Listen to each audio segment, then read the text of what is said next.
Today, I'd like to introduce a monopolar RF device called APOLEX Tite. When we think of monopolar RF, we often think of thermage, right? But this one is a little different. While thermage delivers energy from the skin surface, APOLEX Tite uses a cannula-type applicator that delivers RF energy directly inside the tissue layer. Because the energy is delivered within the skin, the tightening effect is much more immediate. It still uses a return pad on the body, just like thermage, but unlike wide surface devices, this one targets smaller, more precise areas. In the past, we used diode lasers or ultrasound devices to melt fat and then perform suction. But as EBD technologies have evolved, fat suction has become much less common. Patients also find long recovery times exhausting, so these days we focus more on skin tightening rather than fat melting. It's shorter in downtime, more comfortable for the patient, and less stressful for the practitioner as well. With thermage or HIFU after a few sessions, patients start to feel the effects are less noticeable, and naturally they begin asking for something stronger. However, surgery can be too invasive, and that's exactly where APOLEX Tite fits in, right in that middle ground between non-invasive and surgical. One of the great features of this device is that it offers real-time temperature monitoring. We know collagen remodeling becomes most active at around 42 to 45 degrees Celsius, but in most systems we can't actually confirm if that exact temperature is being reached. APOLEX Tite allows us to see it in real time, making the procedure much safer. The output can go up to more than 50 watts, but I usually work around 30 watts. This is not a device to burn tissue. It's designed to gently heat it. Think of it like this. If you hold a hot iron against your hand, it burns. But if you pass the cannula gently under the dermis, it feels warm. That's how I use this device, focused on that gentle warmth. The treatment primarily targets the subcutaneous fat layer. The cannula isn't simply inserted and pulled out. You need to tunnel gently through the lower dermal layer, almost like lightly scraping as you withdraw it. This technique doesn't just send ARF energy, it stimulates the tissue and triggers collagen remodeling. You can set a limit temperature, and usually 50 degrees Celsius is sufficient. The actual tissue temperature may momentarily rise higher, but staying below 60 degrees Celsius is safe. The key factor for safety is your hand speed. If you move too slowly, heat accumulates too fast, and the energy won't deliver enough.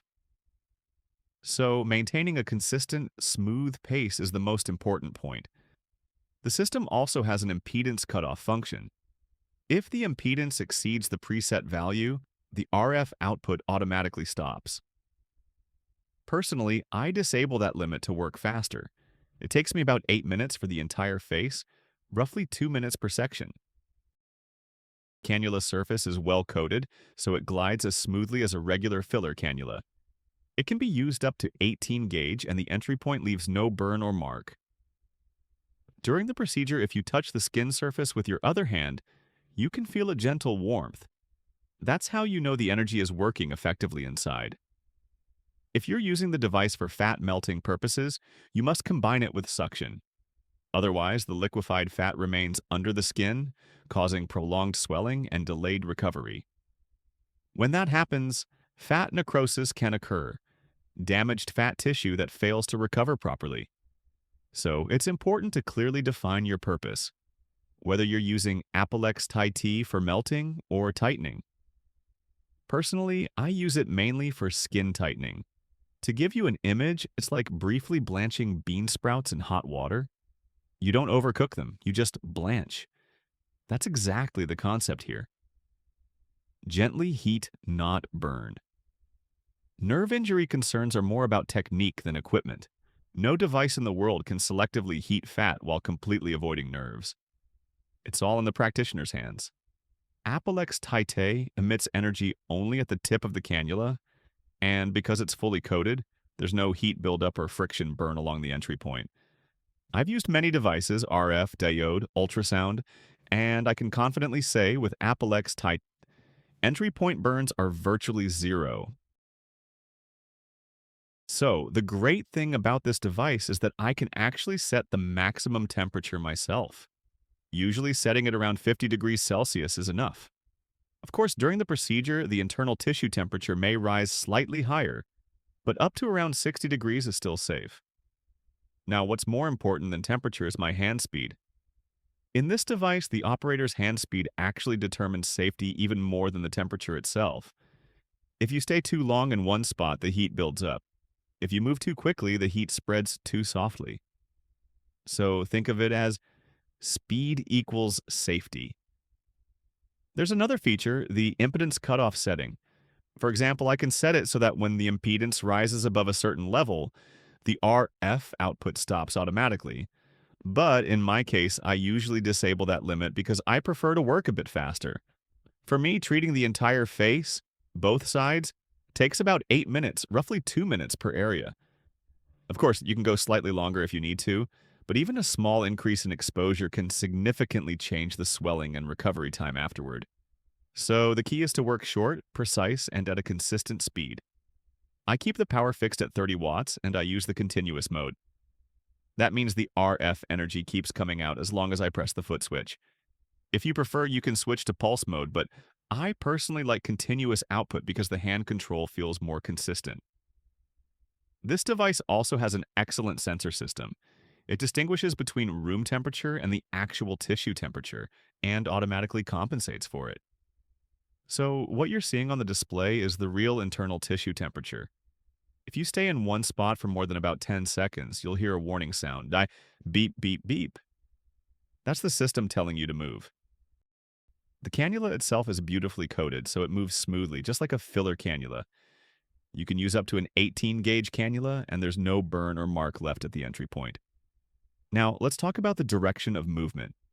With this kind of tunneling technique, direction is very important.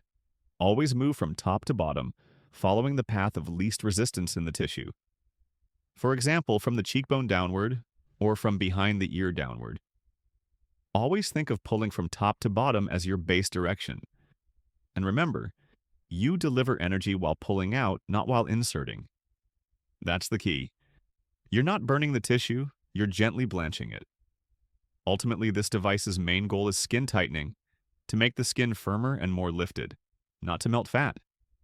Of course, you can increase the setting to perform fat melting if you wish, but the focus of today's discussion is on safe, non-surgical, tightening treatment.